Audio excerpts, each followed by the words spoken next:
歡迎收睇低清一剔個雜耍教學。好啦，今日咧就教呢樣嘢啦，教扯鈴嘅花式。咁之前嗰一集咧，你應該會學會咗扯鈴嘅基本技巧啦，即係 keep 住轉，唔好跌2分鐘嚇，唔好得咗要識救咁樣。今堂教你咧呢一招啦，過山車啦咁樣做。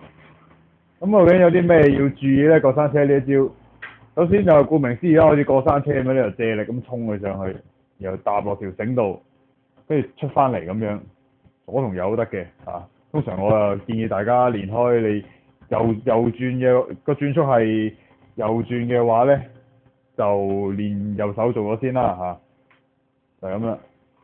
有啲咩要注意咧？首先你就係注意條繩同支棍搭嗰下嘅呢一下搭嗰下嘅角度啦。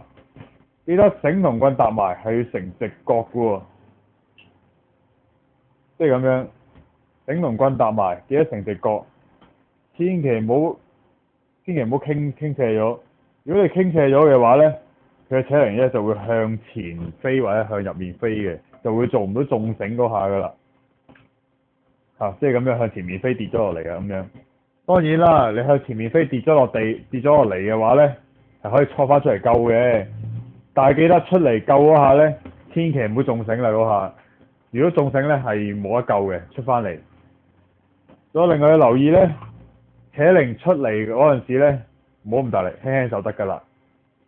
仲有搭落條繩度咧，唔使 hold 咁耐㗎，因為佢一搭咗上去咧，你多咗條繩即係掂住條軸心咧，增加咗摩擦力咧，佢會快停過一般情況嘅。所以咧，打一搭好出翻嚟啦。如果再唔明嘅話咧，我嘗試下做一個更加詳細啲咁講啊。好啦，我嘗試下將個扯鈴固定嗰張凳度做俾你睇啊。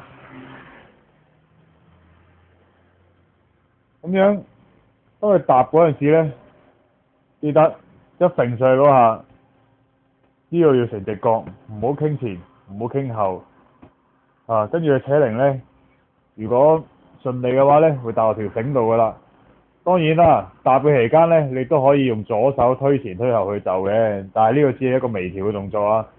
最重要係呢度呢一個繩同埋棍成為直角希望大家明白今日教呢一招過山車啦。今堂嘅低清雜耍教學係咁多，多謝收睇，拜拜。